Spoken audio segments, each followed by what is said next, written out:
এনসিপির আলোচিত এবং সাহসী নেতা, বিএনপির আতঙ্কের নাম জনাব নাসিরউদ্দিন পাটোয়ারি। নাসিরউদ্দিন পাটোয়ারি মানে আগুন, নাসিরউদ্দিন পাটোয়ারি মানে বিএনপির আতঙ্ক। নাসিরউদ্দিন পাটোয়ারি বিএনপিকে দৌড়ের উপর রেখেছেন। এই নাসিরউদ্দিন পাটোয়ারিকে নিয়ে বিএনপি বেকায় দেয়। নাসিরউদ্দিন পাটোয়ারি বিএনপিকে ঘুরান। নাসিরউদ্দিন পাটোয়ারি এতটা চালাক এবং স্মার্ট ছেলে, বিএনপিকে ঘোল খাওয়ান। একটা বাঁশির ফু দিয়ে দেন অথবা একটা সুইচে চাপ দিয়ে দেন নাসিরউদ্দিন পাটোয়ারি, আর বিএনপি মরিচিকার পিছনে দৌড়ে দেখে কিছু নাই, ফাও জায়গায়। এই নাসিরউদ্দিন পাটোয়ারির যে পলিটিক্যাল ম্যাচুরিটি এবং তার যে দূরদর্শিতা, তার যে মেধা, এর সাথে বিএনপি পারছে না।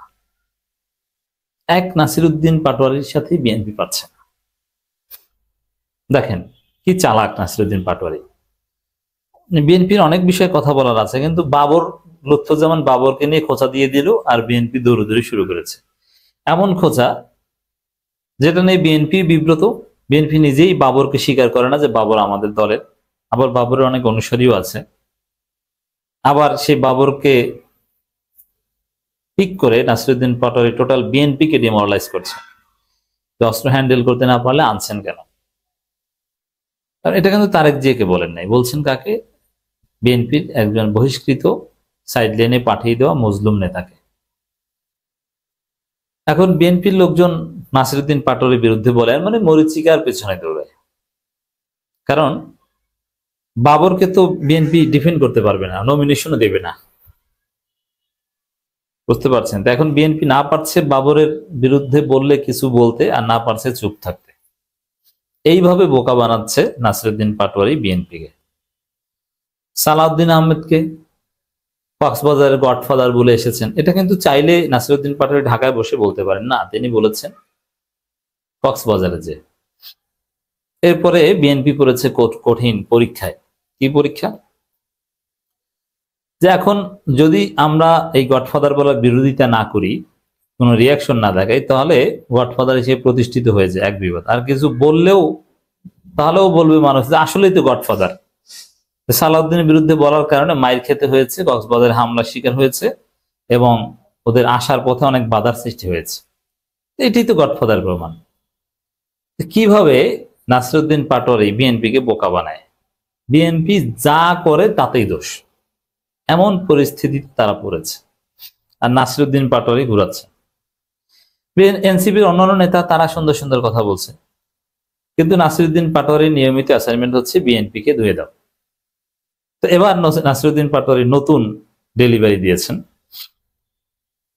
নতুন বাংলাদেশ গড়ার ক্ষেত্রে একটি দল ওয়াকআউটের চেষ্টা করছে। এর মানে ওই যে ওয়াকআউট করেছে ঐক্যমত কমিশন থেকে, ফর দি টাইম বিং অনেকের অনুরোধে আবার চলে এসেছে।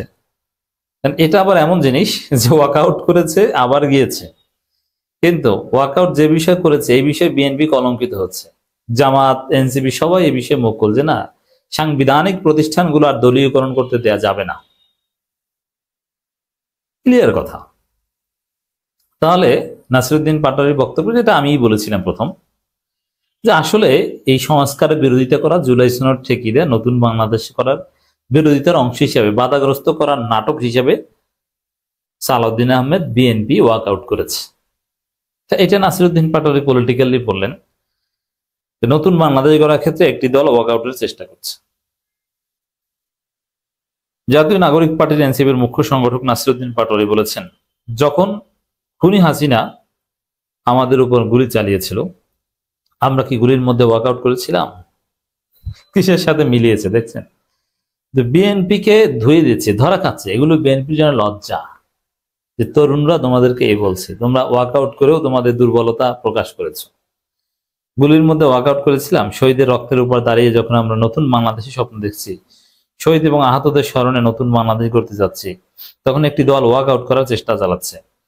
আপনারা এসেছেন, আমরা স্বাগত জানিয়েছি। আপনার শহীদদের রক্তের সঙ্গে ওয়াকআউট করতে পারেন না, আমরা স্বাগত জানিয়েছি। কথার ভাবটা বিপ্লবীদের কথা, বিজয়ীদের কথা এরকমই হওয়া চাই। নাসিরউদ্দিন পাটোয়ারি বলছেন যে আমরা আপনাদের স্বাগত, আপনারা এসেছেন মানে আমরাই তো বাংলাদেশ, আমরা বাংলাদেশটা দ্বিতীয়বার স্বাধীন করেছি। আর আপনারা চুপচাপ ছিলেন, আপনারা বলেছিলেন যে আমরা এই মুহূর্তে হাসিনার পতন নিয়ে ভাবছি না, আমরা সরাসরি কোটা সংস্কার আন্দোলনের সাথে জড়িত নই, সেফ জোনে থাকার চেষ্টা করেছিলেন। এখন আপনারা এসেছেন, ঠিক আছে, ওয়েলকাম। দেশের মালিক এই তরুণ প্রজন্ম।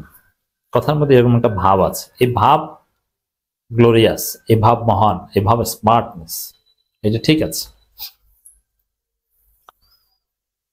নাসিরউদ্দিন পাটোয়ারী আরো বলেন, শহীদ ও আহতদের পরিবারের সঙ্গে আমরা কথা বলেছি। প্রশাসনের পক্ষ থেকে তারা কোনো সহযোগিতা পাচ্ছে না। প্রশাসনে যারা বিগত আওয়ামী লীগ সরকারের সঙ্গে আঘাত করে চলছেন এবং বর্তমানে তারা বিভিন্ন দায়িত্বে আছেন, তারা শহীদ এবং আহত পরিবারের সঙ্গে যোগাযোগ রাখছে না। এই বক্তব্যগুলো অর্থ কি? প্রশাসন বিএনপি মুক্ত করতে হবে। বিএনপি মুক্ত করে কি এনসিপি পন্থী জামাতপন্থী করতে হবে? না, নিরপেক্ষ করতে হবে। কোন দলের দালালেরা প্রশাসনে থাকতে পারবে না। প্রশাসন হবে রাষ্ট্রের, জনগণের। এটা নির্বাচনের আগে ওরা তোড়জোড় করবে, এই নাসিরউদ্দিন পাটোয়ারীরা, যে বিএনপি পন্থী ডিসি, এসপি, ওসি কেউ থাকতে পারবে না, সবাইকে চেঞ্জ করতে হবে। বিএনপি সাজিয়ে রেখেছিল প্রশাসন, এই জন্য দ্রুত নির্বাচন চেয়েছিল। দেখেন কি কষ্ট করে প্রশাসন সাজিয়েছে, আমাদের মতের ডিসি, এসপি সবকিছু আমরা যা বলি। এখন এই ফাঁকে নির্বাচনটা দিয়ে দেন, সিস্টেম ক্ষমতা এসে যায়। ক্ষমতায় এসে যারা হেল্প করবে তাদেরকে সচিব টচিব বানিয়ে দিই। কিন্তু না, এই নাসিরউদ্দিন পাটোয়ারীরা বিএনপির এই প্ল্যান ভেঙে চুরমার করে দিবে, এটা হতে দিবে না। তিনি ক্ষোভ প্রকাশ করে বলেন, প্রশাসনের লোকেরা বর্তমানে রাজনৈতিক নেতাদের নিয়ে ব্যস্ত, চাঁদাবাজদের নিয়ে ব্যস্ত। চাঁদাবাজদের নিয়ে ব্যস্ত অর্থ হচ্ছে বিএনপিকে নিয়ে ব্যস্ত, কারণ বিএনপি চাঁদাবাজ। তারা টোকাইদের নিয়ে ব্যস্ত। টোকাই কারা? বিএনপি হচ্ছে টোকাই। যাদের রক্তের উপর দাঁড়িয়ে আপনারা এসব চেয়ারে বসেছেন, তাদের সঙ্গে বেইমানি করলে ছাত্র জনতা আপনাদের চেয়ার রাখবে না। তাহলে এখানে হুঁশিয়ারি দিয়েছে বিএনপির দালাল প্রশাসনকে। তা নাসিরউদ্দিন পাটোয়ারী টোটাল বিএনপিকে নিয়ে খেলছেন। নাসিরউদ্দিন পাটোয়ারীর মূল টার্গেটই হচ্ছে বিএনপি, একদম চেপে ধরছেন। এই পাটোয়ারীকেই কাটিয়ে উঠতে পারবে না বিএনপি, এই পাটোয়ারীর হাতেই ধরা খাচ্ছে। কারণ পাটোয়ারীর সাথে মারামারি করবেন, মারামারি করলে আপনার আমসালা সব যাবে। এই জন্য বিএনপির সামনে ভালো হয়ে যাওয়া ছাড়া কোনো উপায় নেই। এ সময় তিনি আরো বলেন, আহত এবং নিহতদের পরিবারের সঙ্গে আমাদের একটি প্রতিশ্রুতি ছিল, তারা সুচিকিৎসা পাবে, সুশিক্ষায় শিক্ষিত হতে পারবে। আমাদের সামনে এখন একটি লক্ষ্য, পুরো বাংলাদেশ সংস্কার। এই সময় তিনি স্লোগান দেন, এই মুহূর্তে দরকার বিচার আর সংস্কার, নির্বাচন কিন্তু নয়। আর বিএনপি স্লোগান দেখি, ইন্টারিম রিমেম্বার, নির্বাচন ডিসেম্বর। আপনার ডিসেম্বর নির্বাচন কোথায় গেল? তো বিচার সংস্কার, নির্বাচন পরে, নির্বাচনের পথ অনেক পরে।